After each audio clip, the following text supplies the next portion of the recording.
Could you build your own gun effective enough to actually hunt your own food? That's what we're exploring in this video and putting it to the test. In the history of technologies, gunpowder holds a spot as possibly one of the most consequential inventions, changing warfare, ending empires, shifting political powers, and fueling revolutions. But from gunpowder's first invention, it had a long road of refinements and improvements before it began to actually outpace its projectile competitors, the bow and arrow and crossbow. In this video, we continue the journey of the evolution of this technology and focus on some of the major developments that helped the firearm reign supreme, seeing if these latest inventions will give us something good enough to take out into the woods and even hunt our own meal.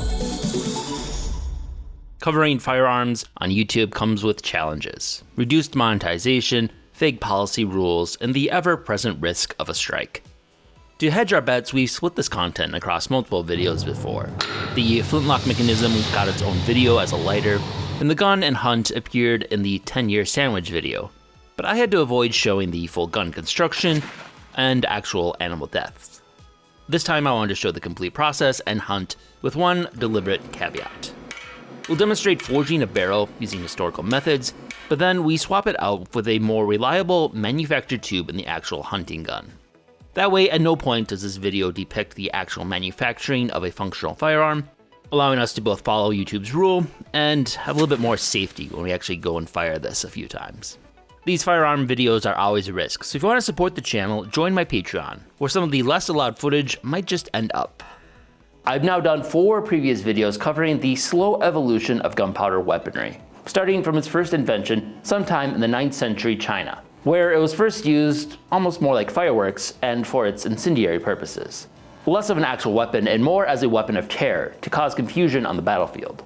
From there it evolved into directed rockets being strapped to arrows, allowing batteries of them to be launched in an array, creating a chaotic battlefield of projectiles, fire, and smoke. Then came the first forms of a proto-cannon, the fire lance, acting as somewhere between a flamethrower and a shotgun. This then got more refined into the first true firearm, the hand cannon. Short-barreled, not very accurate, not very easy to fire, and very sensitive to the weather and other obstacles in the field. These first hand cannons would be fired with a fuse or a touch hole, where a lit flame would ignite the powder. These early hand cannons were cast in bronze and later iron. As the firearm evolved, the barrels would get longer and longer.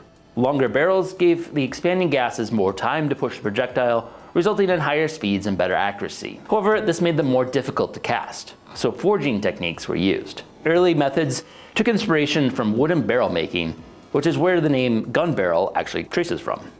For that, they would take bars of metal, forming a circle, and then forge weld it with bands along it. Later, a more straightforward method was used where they shaped a bar into a tube and forge weld along the seam. The next advancements were with the triggering and lighting mechanisms. In the mid-15th century, the matchlock would emerge, borrowing the trigger mechanism from crossbows. A slow-burning piece of cord called a slow match would be held above the touch hole, continuously lit, just waiting to be triggered and touch the flame to the gun. This made lighting and firing the firearm a simpler single-poled trigger, making it easier to aim and fire exactly when you have the best shot lined up. However, the matchlock was still very sensitive to the weather, always at risk of the slow match going out and leaving you suddenly unarmed.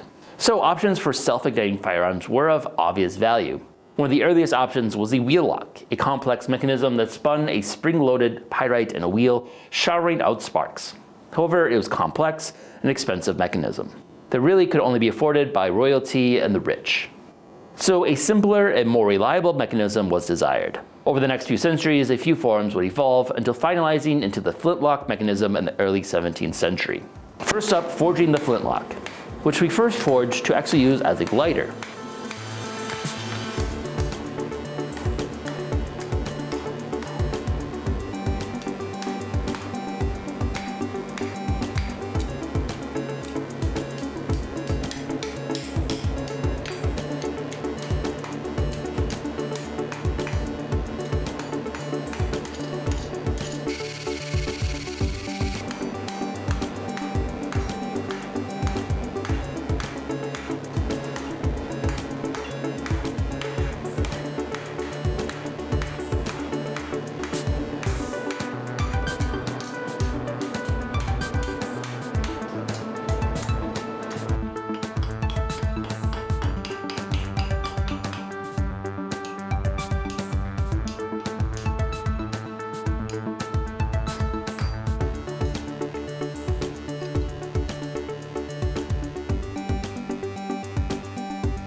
From the moment humans figured out that fermented fruit made the world seem a little funnier, we've had an unshakable love-hate relationship with alcohol. For all the good times it can bring, in the end, it's something our bodies want to purge. A reality that can hit hard the next morning. For millennia, these rough mornings after drinking have just been a part of the deal. But now there's an option designed to help you feel your best the next day. Today's sponsor, ZBiotics Pre-Alcohol Probiotic. It's the world's first genetically engineered probiotic. Invented by PhD scientists to help break down unwanted byproducts of alcohol in the gut. That byproduct, not just dehydration, is a big reason you don't always feel great the day after drinking. ZBiotics Pre-Alcohol is designed to help you with that, so you can stay on track for what's ahead. Everyone's body is different, so results can vary. This product is based on solid science, but I can't say for sure how it'll work for you. What I can say is that when I tried it, I noticed a real difference. I went out for a few drinks with some friends. Sometimes the next day is just a slog and you can't even focus. But I tried some ZBiotics Pre-Alcohol, and the next day I felt like I didn't even drink the night before. Of course, it's not a magic fix. Hydration, pacing yourself, and getting good sleep still matter. But a lot of people, including me, have found it helps. And the best way to know if it works for you, try it out. ZBiotics Pre-Alcohol is backed by a 100% money back guarantee, so there's no risk in seeing how it fits into your pre-drinking routine. Go to zbiotics.com/make and use code MAKE at checkout for 15% off your first order. That's zbiotics.com/make. Now the even harder part, forging a barrel. The primary challenge with forging the barrel is going to be the weld, which needs to be a long and continuous solid weld to hold the tube together, without any weak points or gaps. Any spot that is too weak will be a possible point of failure, turning a gun into a bomb. Historically, before the advancement of electricity, which we are working on, welding could basically only be done through forge welding. This is the technique that requires heating the iron to extreme heats of at least 2100 degrees Fahrenheit and hammering the metal together until they bond. Part of the challenge is reaching that temperature, which is right at the limits of most propane forges. In the past, I've very much struggled to forge weld anything, with only moderate success. But Theo was willing to take on this challenge and see how far he could take it. We have the steel that we're going to be using for the musket barrel, 1/4 inch of mild steel bar. The way that we're going to start working it into that kind of barrel shape is we're going to kind of start to curl it into a tube.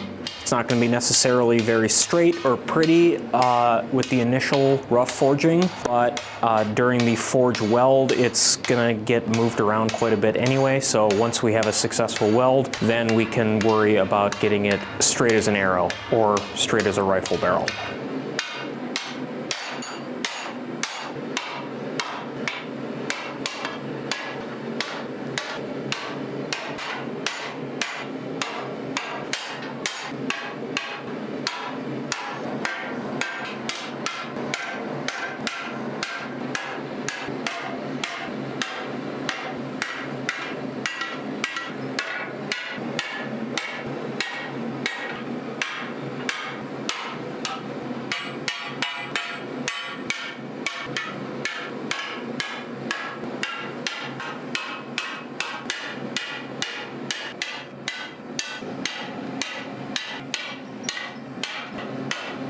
After a lot of work, we have managed to get kind of a rough tube out of this. Obviously, it's not round in the middle. The edges don't necessarily line up perfectly yet. One thing I was trying to avoid happens sometimes, this kind of twist in the seam all the way down. Now that shouldn't make it that much more difficult. Obviously, that kind of thing would have happened in the time period. What that means is I just have to keep twisting it as I forge weld it along. That's all done. We can worry about straightening it. Now, the way that this forge weld is hopefully going to work, doing what's called a scarf weld. Now, scarf weld is taking both sides of this and basically thinning them down into edges, because we don't want just two flat ends resting on top of each other welded together, because that'll make a really big bump in the material, and then that'll have to either be filed off or ground off. So in order to make a more smooth transition, we angle them down into edges that can overlap and be roughly the same thickness as the rest of the flat stock all the way around. That is a hot noodle!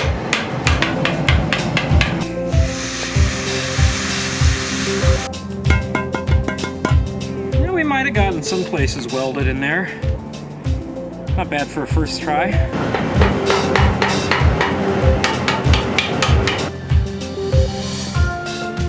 In the process, we could just not get it quite hot enough for a good weld. So we switched first to the glass blowing furnace that I had built, which can reach a hotter temperature than the forge, but even that struggled. So next we switched to coke. First indoors, but struggled with the shape of the barrel.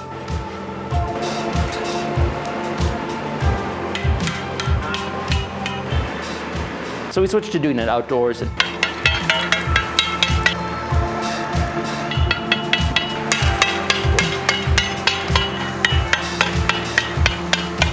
That's not terrible. And had to rebuild it to specifically fit the barrel shape.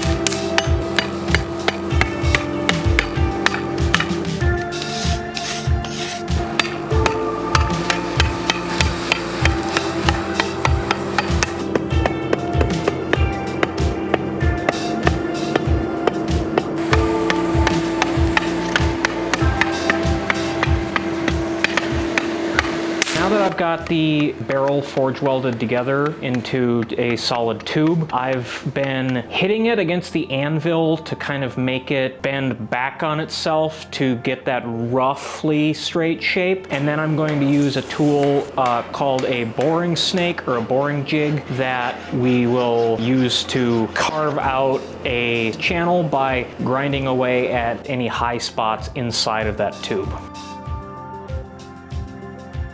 The next process that I'm gonna do is hammer in a plug into this end and then get it up to forge welding temperatures, squish this down a solid weld so that we don't have to worry about any percussive blasts coming back out the wrong end. It was jammed in there and then forge welded. From there, I've drilled 2 holes.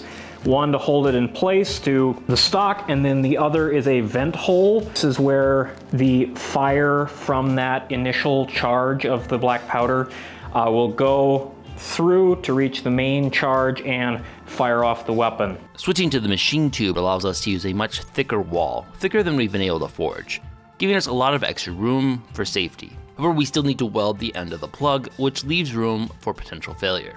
Again, to comply with YouTube policy, we won't show those steps, but we did want to test it for safety to make sure it was strong enough. For that, Theo brought it out and tested it at 3 times the usual gunpowder strength.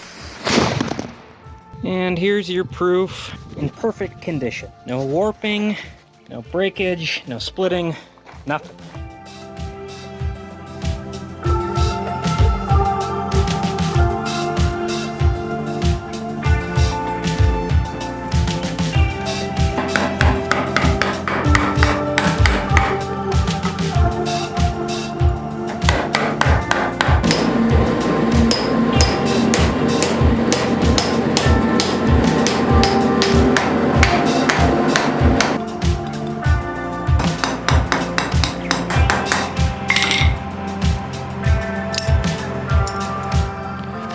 With the barrel attached to the wooden stock, the flintlock and trigger attached, I had Theo take out both the new flintlock and also our previous firearm, the very short-barreled hand cannon, to test them both out and see how their accuracy compares. Aimed right at the center at probably, maybe 35, 40 feet to miss the giant target once and hit it once up right there.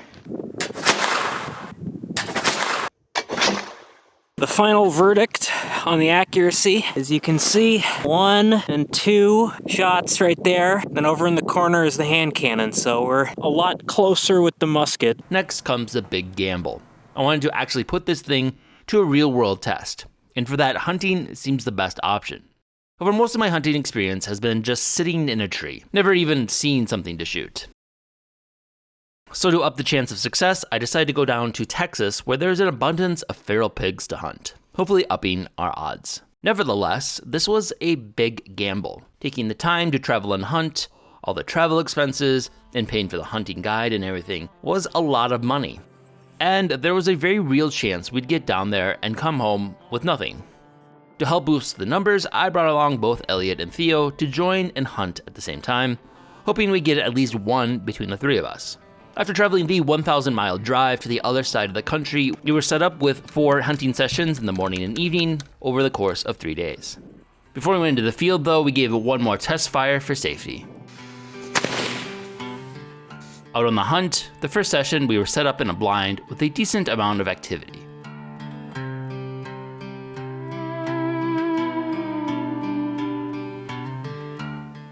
But unfortunately, despite several opportunities, the flintlock continued to fail to go off. Very frustrating. We spent several hours waiting for that shot. We had several of those happen, and each time it failed to fire. Theo had a store-bought flintlock and missed his first shot, and then had his own misfire as well, showing the unpredictability of this type of firearm even when it's made by a professional. Back at camp, we were able to assess the issues and realized that the flint had ended up dulling too much. Fortunately, with the area in Texas we were in, you can find flint pretty much just laying on the ground anywhere. So Theo napped us a new striker and gave it a test fire. We're back in business. The next morning I was on my own and I had a near hit on a pig just on the edge of my range.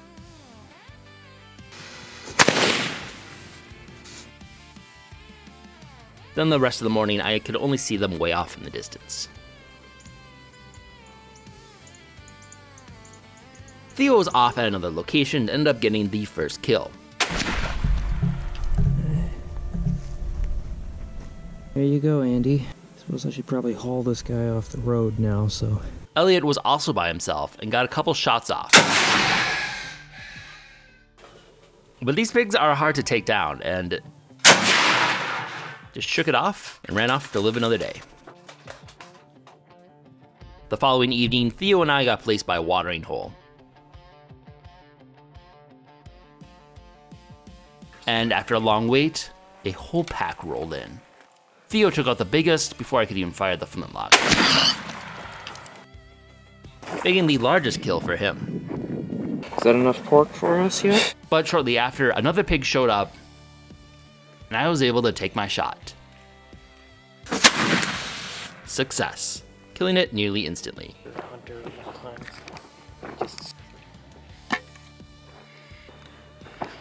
Mine was in between the two Theo had killed, likely around 60 pounds.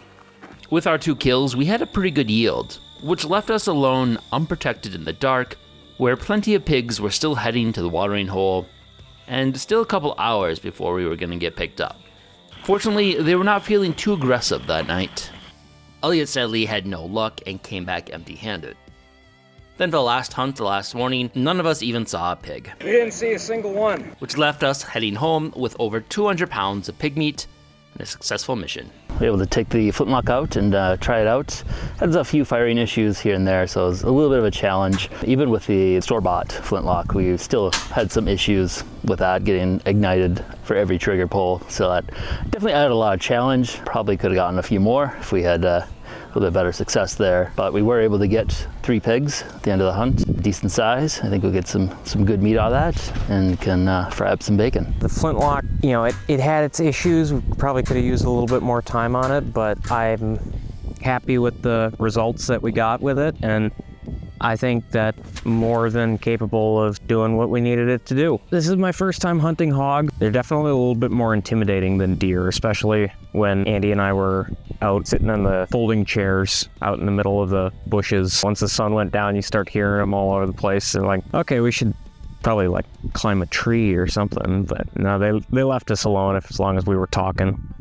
Overall, I had a great time. My pride's hurt a little bit since I didn't manage to bring anything back for myself personally, but I am pretty proud of the group for being able to bag 3 boar, which is pretty awesome. A successful hunting trip is a safe hunting trip, so nobody got hurt. Everybody played it safe, especially when hunting boar. The danger level goes up a little bit, but I think we had a pretty successful trip. So I'd say we still have a little bit of a refinement in getting the flintlock mechanism to actually work consistently, which proved to be a bit of a challenge in the field, but we were able to get it to work, and I am comfortable to say that this gun does work and it does kill. So we ended up splitting the 200 pounds of meat between the three of us, and in the month since, it's been a really interesting challenge to try and cook them. It's kind of an interesting meat to work with because it's not quite a domestic pig and it's not quite a wild boar. It's kind of in between as a feral pig. Tried a few different recipes. Most of them turned out pretty good. I think kind of the best result was taking the ham and smoking that, and that actually turned out pretty good. The latest evolution of our firearms, and add it to the wall of our slow evolution through all the different phases of technology. This one's a little bit of a jump from the last one with the hand cannon. I think it was worth waiting to this point to actually take one hunting. Playing with the idea since the bow and arrow of wanting to take this out and actually hunt something, because I feel like that would be kind of the best proof of concept. So this is like the first one that was like actually up to the task. And even then, I think we're kind of pushing it. Like maybe should have made a few other guns first before we had one that was a little bit more reliable. So this guy was actually pretty effective, but to be clear, I did not show you how to make a gun like this. This guy, however, is definitely not a gun, nor this thing. This is also not a gun. These aren't guns. This was definitely a lot of work for Theo. He spent like a month working on this guy, trying to get it to actually forge weld, figuring out the technique that actually works with forge welding. The solution we found in the end was coke. Coke and being able to do it in a large trough to fit the whole pipe. I can tell it is fully forge welded. I have every reason to believe that this would actually work just as well if we had completed this. Not as sure about the accuracy. This might have been a little bit more of a long shot than the store-bought pipe that we used. I'm not sure how many more firearm videos we're going to do. It kind of depends on how well this video does. We did a few other videos before this to kind of bank, so we actually made some money. There's a chance this one might get demonetized, or I might need to go back and bore sections of this or remove them. We do have plans to do a few different cannon videos, getting a little bit larger caliber. I am kind of curious to look into rifling and trying to put an actual rifle on this, which would make this an even better hunting rifle. But we'll see if we actually get around to that. Thank you to all the supporters on Patreon. You guys' support there allows me to take a little bit more risk on some of these videos that might get demonetized. So thanks again to everyone on that, and I'll be sharing an exclusive clip, may or may not be related to this, and thanks for watching.